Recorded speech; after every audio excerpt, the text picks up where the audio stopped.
Well, it's good to be here. I'm a little intimidated by the introduction, but that's good.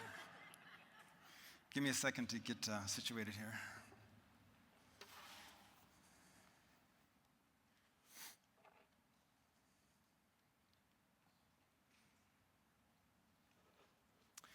I was here actually a couple years ago. The denomination asked me to go around and visit church plants and just kind of check up on them and give them an assessment. So I came and assessed you guys. And you were very passionate. And you had great bagels. And you were still very passionate, and you still have great bagels. So good job. Well, I know a lot has happened in the last few weeks. You've lost some leaders, which has got to feel strange. You've lost your pastor, and suddenly this new guy shows up, and he's like, drops from the stars. Who is he? And some of you are probably confused. I can't imagine you not being confused. Some of you are probably worried about what's next, what's going to happen, and no one knows. So that's worrisome. Some of you might be mad about what happened, and maybe you're home today and watching from afar because you just don't know if you can even be here right now.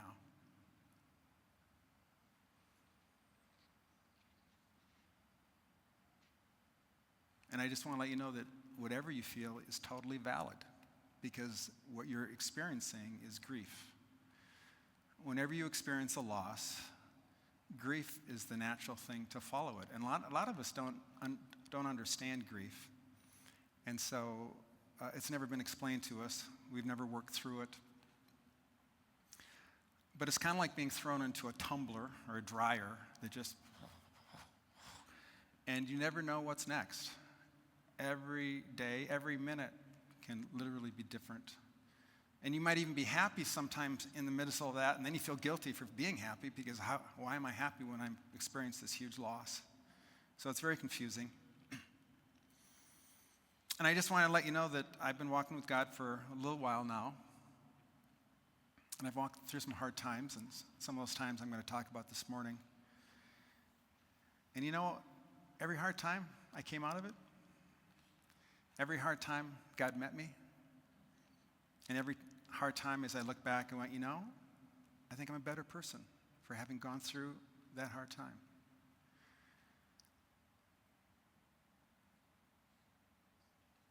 And so I want you to know that the same is true for you as an individual and as a church. Yeah, hard time. But God's with us. He saw this coming. And He's here probably closer to you now than you may ever experience Him. That's been my experience. The hardest times is when I've met God the most. And so it's very sad to me when people go through hard times like this and then they go, okay, forget it, I'm out. I'm out of church, I'm out of my faith, it's all a sham, it's all a joke, I'm not being a part of this anymore. And it's like, oh, no, don't do that. This is when God wants to get close to you. And I know there's a lot of things that are wrong. But it's not the time to walk away. And if you have walked away, that, thinking of people maybe online, that I'm not judging you for that. I'm just pleading with you to have a second thought about walking away. Maybe that is the right thing, because we're all different, and some of us may need to do that. But if you're on the fence, I want to invite you to remain engaged, and I want you to be a part of this, at least while I'm here for the next few weeks. I don't know how long I'm going to be here, but I'm going to be here at least through Easter. And if you'd be a part of this, whatever God is doing in the next few weeks, I think God can bring some healing. That's my hope. And that's because I believe that God is a God of resurrection. You're going to hear me say that a lot. But we're in that season. That's what Lent is all about, looking forward to the resurrection. And what an interesting season to be going through this. You just don't want to leave before the stone is rolled away, right? You don't want to leave before the resurrection. You don't want to give up before God shows up. Now, I realize that I'm a stranger to you all, and there's just so many things I'd love to share with you today, but I think what I need to do first is just let you know who I am, just tell my story. So that's all I'm going to do. I'm just going to tell my story. Because I have lived a long life, and I have been walking with God for a long time, and I think by the time I'm done, most of you will be able to identify with something that I've experienced, and that's what I want. I want to form connections with you because I've got to do it fast because I'm the new kid in town, all right? So I'm going to share 5 Bible verses that have defined my seasons of walking with God. And I'd imagine, you can tell me later, but I bet you some of these verses are the same verses that have defined your walk with God. But I got to start by saying, when I've heard many people tell their testimony, and their testimony is that they grew up in the church and they grew up in faith. They grew up with God. And I'm like, wow, what would that be like to grow up with Christian parents, going to church, knowing God, walking with God from your earliest memory? Because that's not my experience. I didn't grow up like that. No one in my family talked about God. Didn't go to church, didn't know God. Well, we did go to church, but it wasn't real. So I was spiritually clueless. Can anyone identify with that, just kind of growing up spiritually clueless? And yeah. In fact, I didn't meet anyone who identified themselves as being a Christian until I was 19. Isn't that interesting? 19.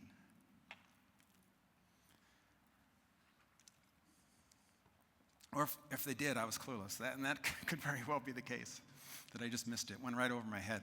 My mom grew up in the church, a denominational church, but she gravitated towards humanism, meaning that she believed more in the goodness of people than in the reality of God. And so she never really understood what I was doing when I came to faith. And my dad, he grew up in an old school German Catholic environment. And most of you are probably too young to understand what that's all about, but his religion had nothing to do with God. And that's not a slam on the Catholic faith.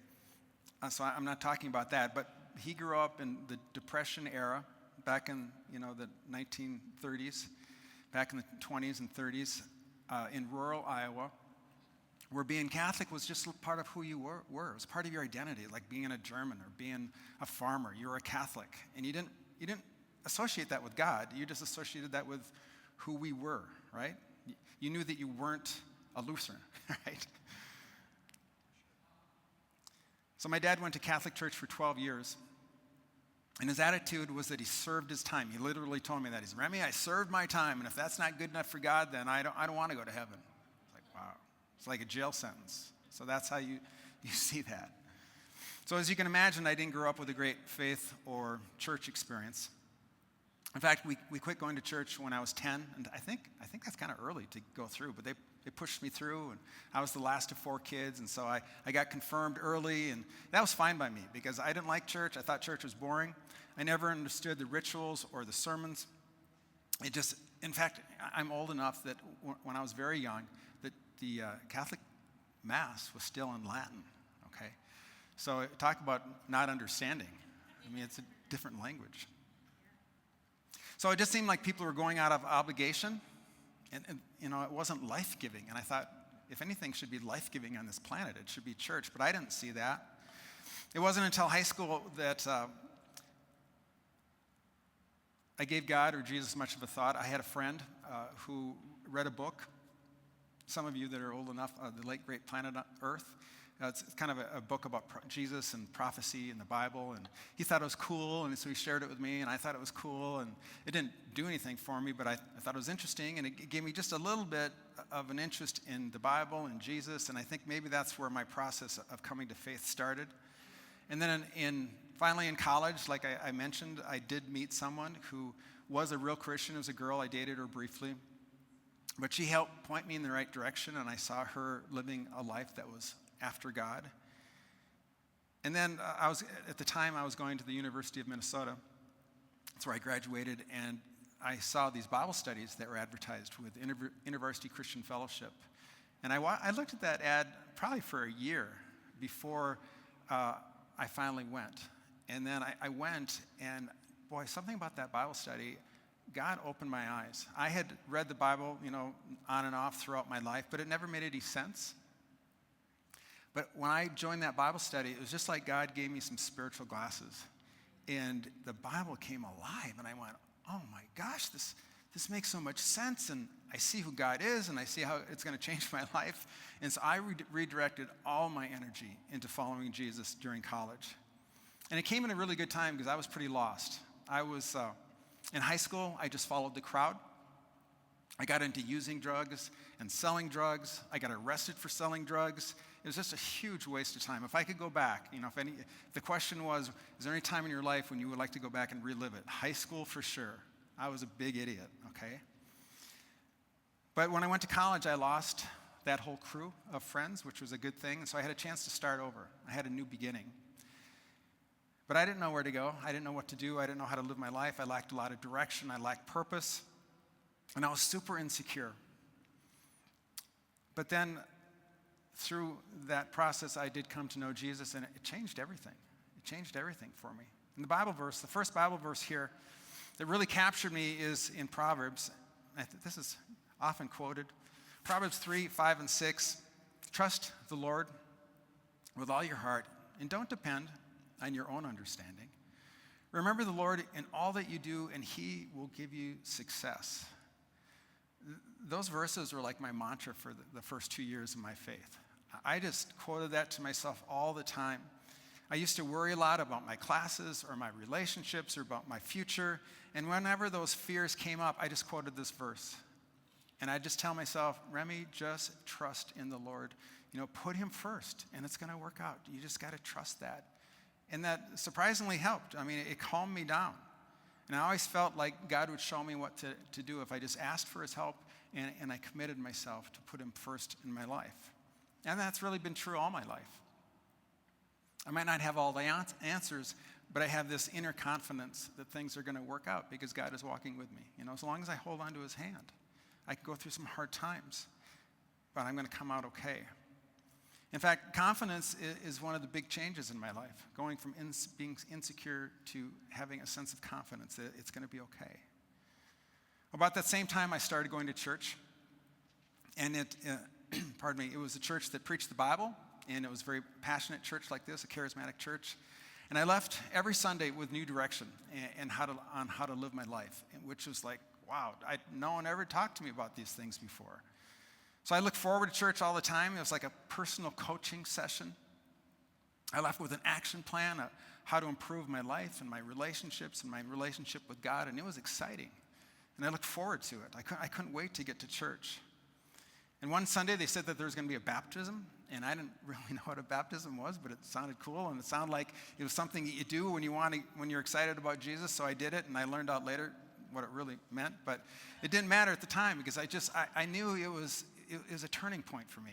It was my stake in the ground, saying I'm going to follow Jesus, and that's really what baptism is. So I kind of knew at a heart level. And I don't know why, but when I turned to Jesus, I was full on. Okay, I didn't do it halfway. I was all in from the start.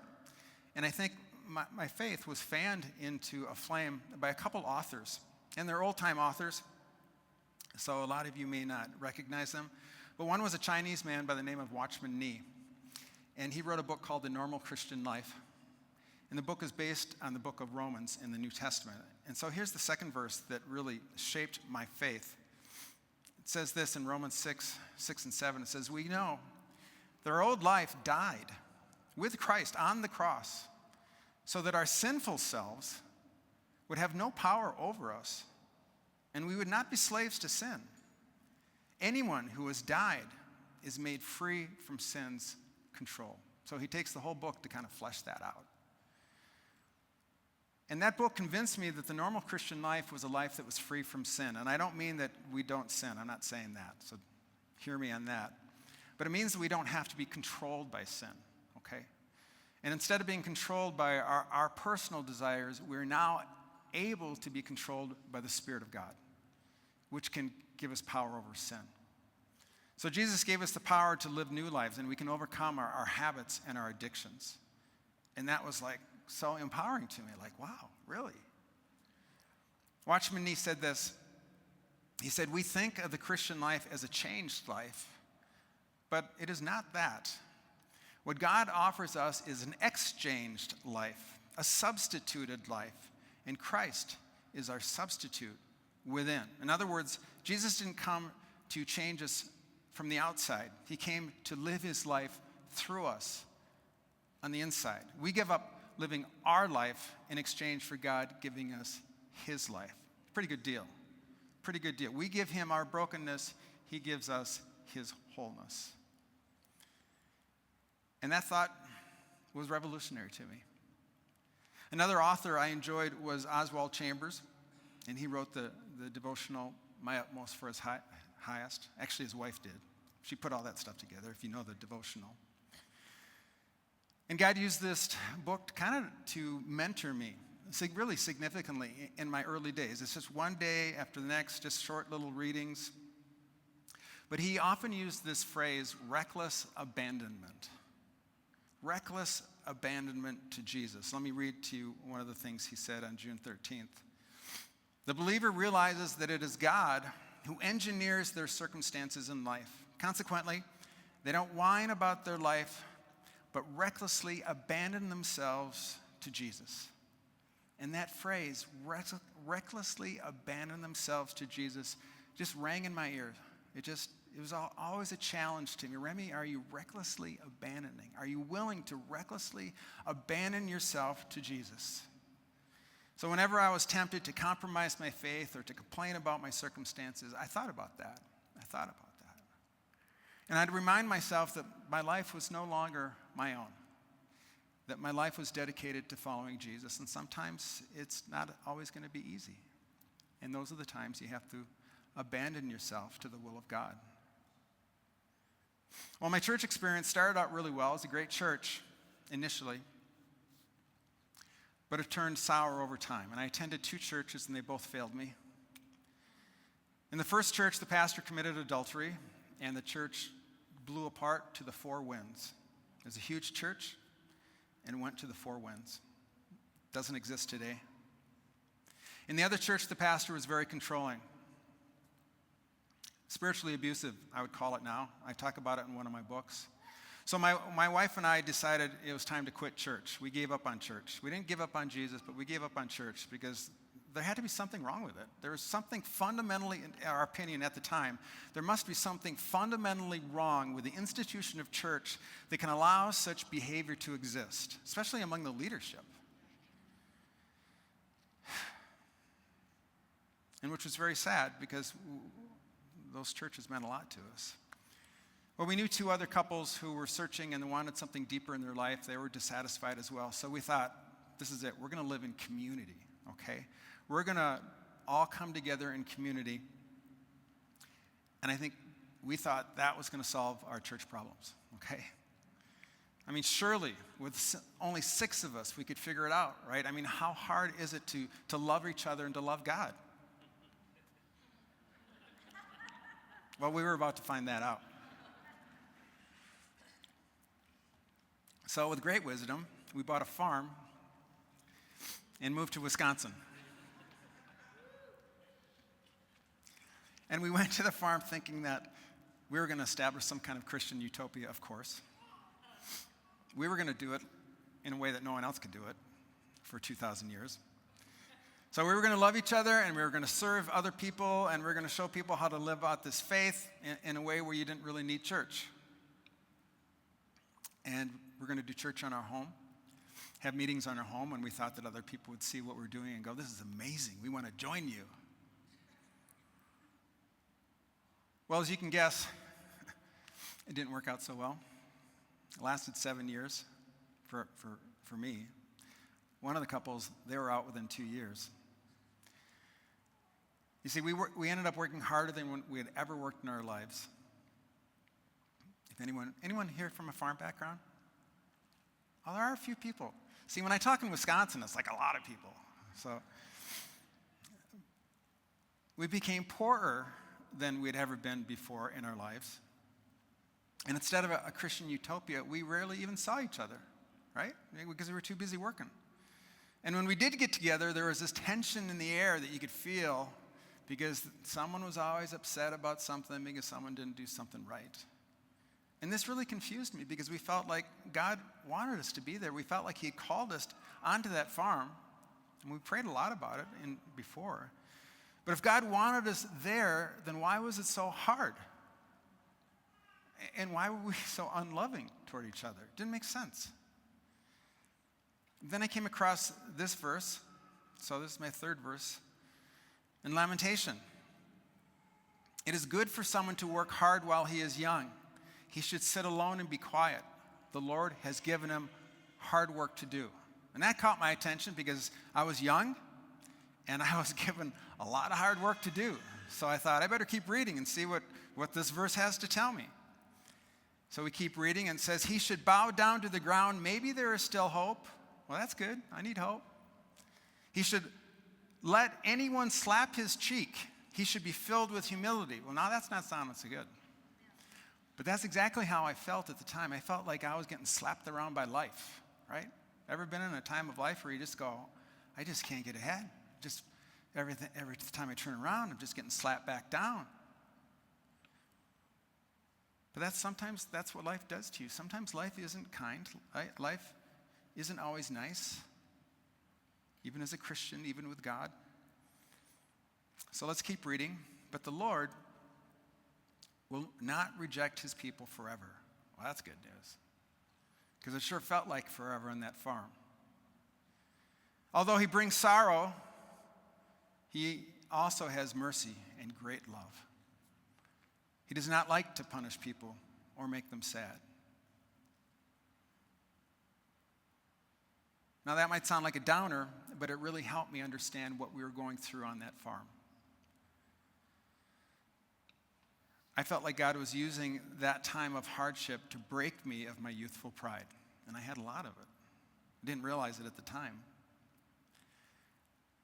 But if I worked through it, I felt that I'd come out on the other side a better person. And so I hunkered down and said, okay, God. See, before the farm, I was overconfident. So I went from being insecure as an unbeliever to being overconfident as a new believer. And I didn't know, like I said, I didn't know that at the time. But I thought if I just worked hard enough and I worked smart enough, and of course I had God with me now, extra blessing, I could accomplish anything. Even make a farm profitable when we weren't farmers by nature.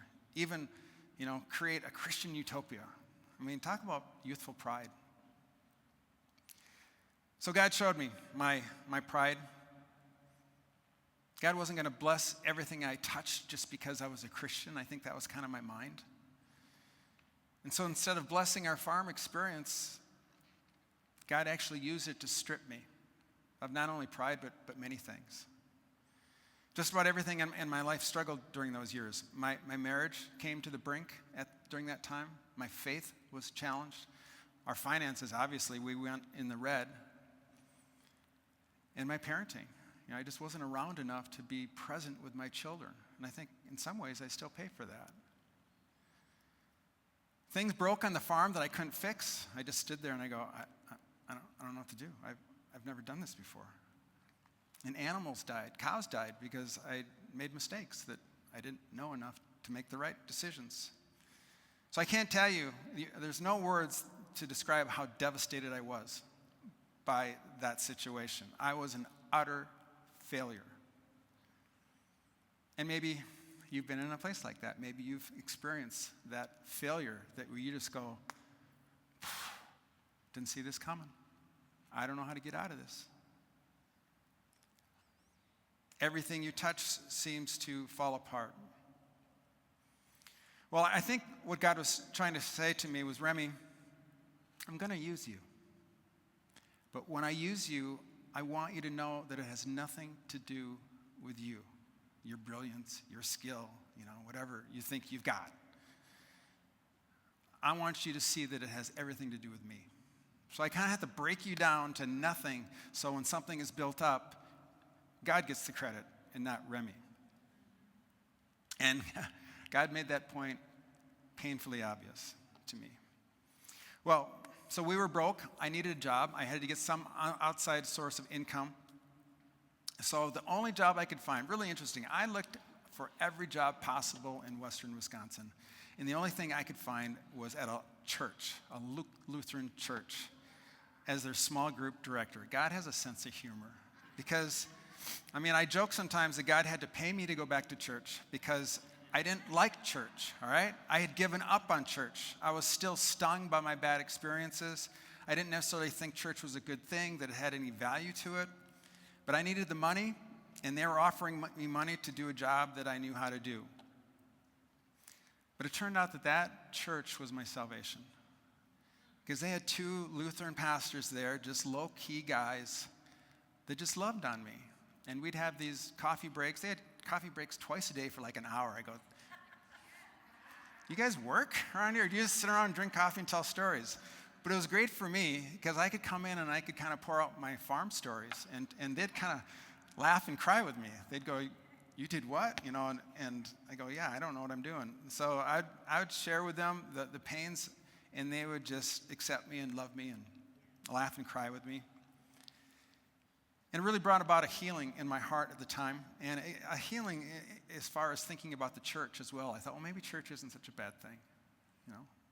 Maybe this community of believers is a good thing, and pastors are a good thing. Well, from there I took, I'm really skipping over a lot of things, but I took a full-time position as an associate pastor in the church across town, as the Missionary Alliance Church. It was pretty traditional, pretty conservative. And while I was there, by nature, I'm a guy that has a lot of ideas, so I have all these ideas that they didn't appreciate. And that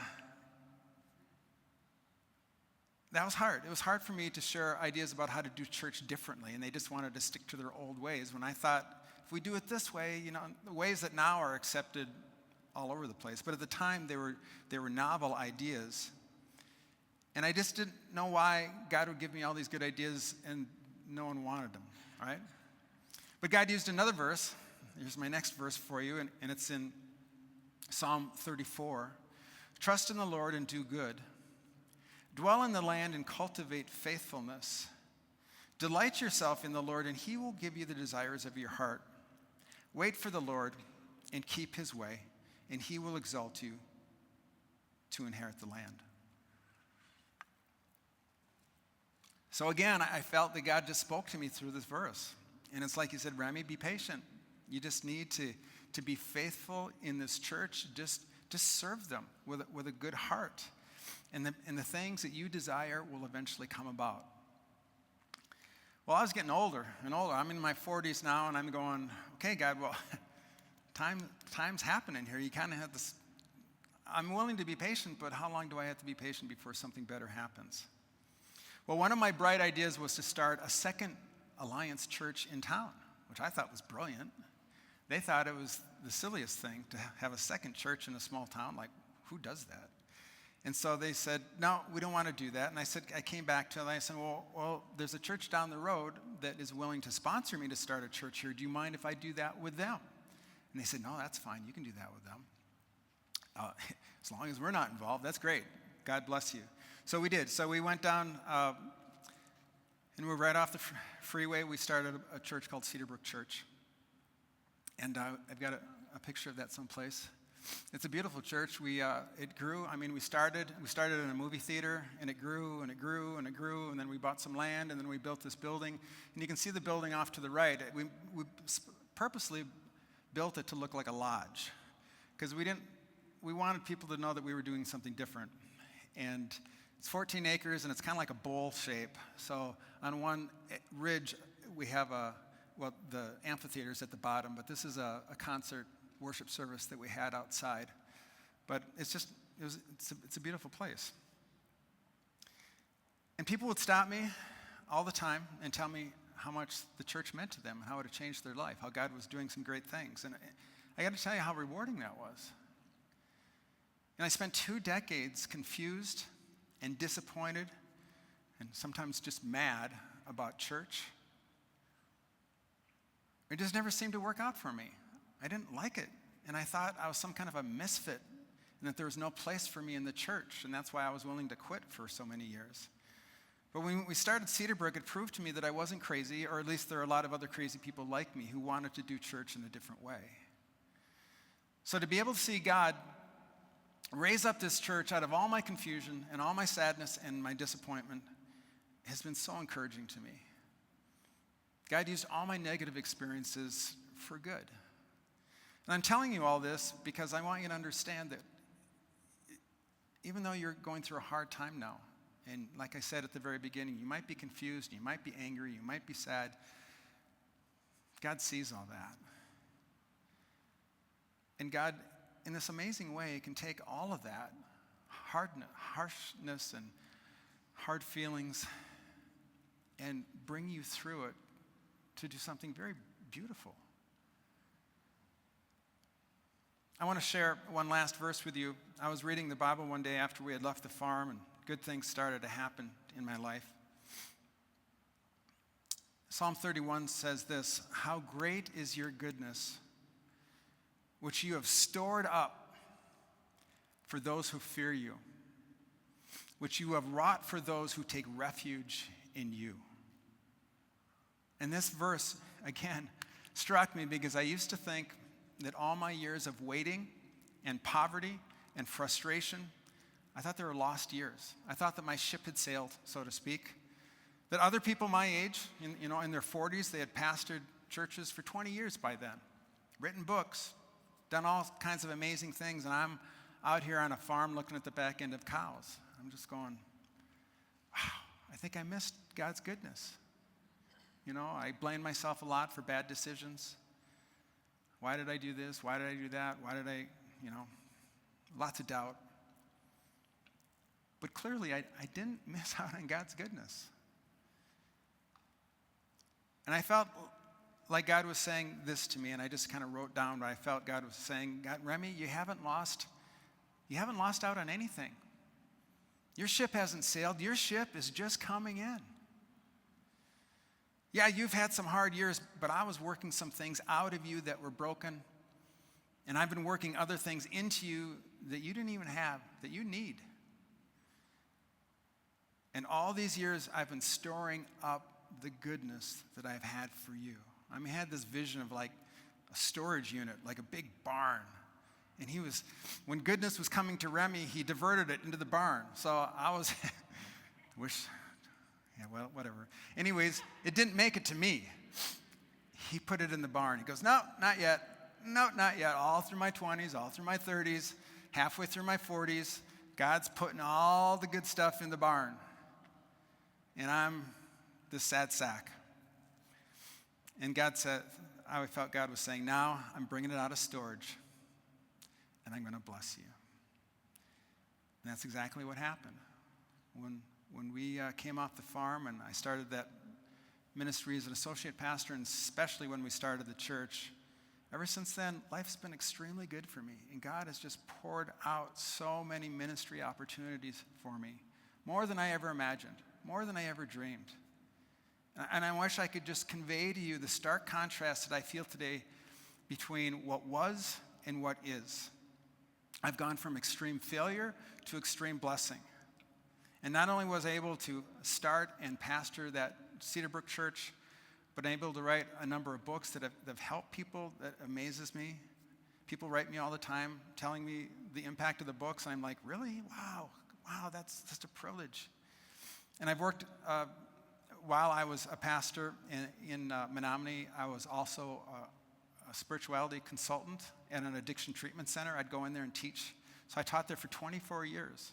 And I developed all these relationships with people in recovery for 24 years while I was in Menominee, and was able to help them. And now that I'm out of the church, I get to work with so many different pastors and individuals on a different level. It's kind of like my congregation has gotten very big now because I can help so many people in so many different ways.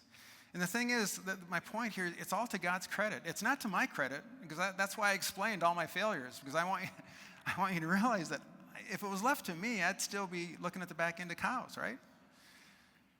But God pulled me up out of that place and just chose to use me and to give me the desires of my heart. So as much as this talk has been about me, it's really about you, because I want you to consider your life and maybe the life of this church that you might see or feel is a failure. And that could be true. You may have failed, and you could say that this church has failed in some ways.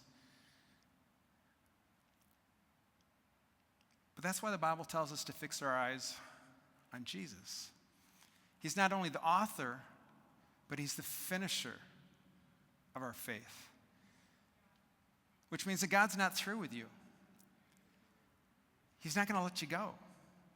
He wants to finish the job that he started if you'll let him. So many people, like I said much earlier, they opt out just when God says, no, this is when I was going to do the deep work, right? And that breaks my heart, because I know why they do. I know why they opt out, because they're that hurt. And that's why we can't shun people who opt out. We just need to love them and pray for them and keep remembering them and just letting them know, don't try to convince them to stay involved. Just convince them that you love them and that God loves them by your love, right?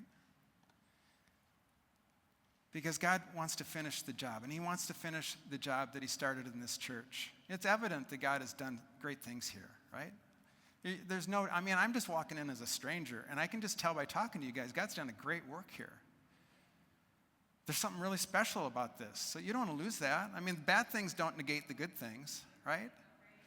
They just muck it up for a while, the bad things. The bad things muck it up for a while, but you deal with that. But you can only deal with it if you stay. If you can't, like I said, I understand. Some people go, well, you don't understand, and you're absolutely right. I do not understand. So if you say, Remy, I can't stay engaged, I got to do something else, I get that. I've done the same thing. I left church for 5 years, so I get that. So be honest about the failure. Don't cover it up, but don't let it defeat you either, okay? Don't let your failure or your church failure defeat you.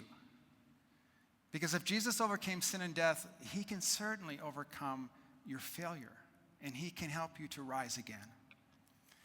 So I'm going to talk more about these things in the coming weeks, and as you've heard that I want to start this series called Return from Exile, based on this book that I wrote. And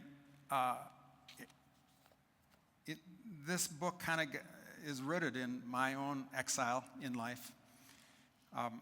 I initially shared the thoughts in this book to a pastor's group, and then I wrote a book called Out of Exile for pastors. But then a lot of people who weren't pastors read it, and they said, you should write a book. You should have written this to all people, not just pastors. So I rewrote the book for all people. And it's free today, tomorrow, and Tuesday online for the download. I can't afford to give it to you in paperback.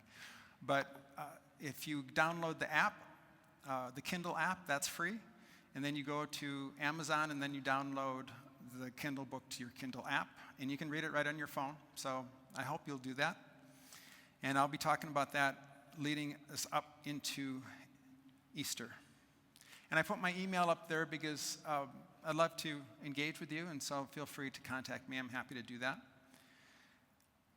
Now, I don't know you here other than the brief introductions, but there's probably maybe one or two of you here who don't know Jesus in a way that I've talked about him today. Maybe you're just visiting, or maybe you've been here for a while, but it's never really clicked for you. And maybe in just hearing my story, you go, I'd like to follow Jesus. I'd like him in my life. I don't want to do life alone. I need him. So I want to pray for you and then pray for us all, okay? So let's do that. Father, I just thank you so much for what you've done in my life, and I hope that my story has somehow encouraged a few people to not give up, to put you first, and to follow you with all their heart. I pray for this church, God. I pray for the people who are watching online who maybe just couldn't show up today because it hurts too much and they're too confused. I pray that you'd comfort them and be with them and help them as they make decisions. Help us all, God, as we make decisions right now. God, give us a focus on you. Help us to fix our eyes on Jesus. It's so easy to look at our fallenness, our brokenness, our humanity, and want to give up. But that's when we need to look to you all the more. So help us to do that. Help us to be honest about what's wrong. Help us to have a heart that runs after what's right. And for the people here that don't know you, if there are any, but if they're here and they want to know you, God, I pray that they will seek you with their whole heart, because you said that if you seek me, you will find me if you search for me with your whole heart. God, thank you for this time. Thank you for your presence. Thank you for your love and your dedication to us. And I pray this in Jesus' name. I think I'm supposed to, we wanted the service to be super simple and streamlined, and so I guess I'm going to close the service. But again, I just want to encourage you to contact me if you'd like to, whether one-on-one, or I'm happy to take you out for coffee or pizza, or if you want to meet as a group. And as a bit of a benediction, I would just say that as you go, remember that God is the God of resurrection. When you feel confused, when you feel down, remember that God is the God of resurrection, and that you don't want to leave before the stone is rolled away. God bless.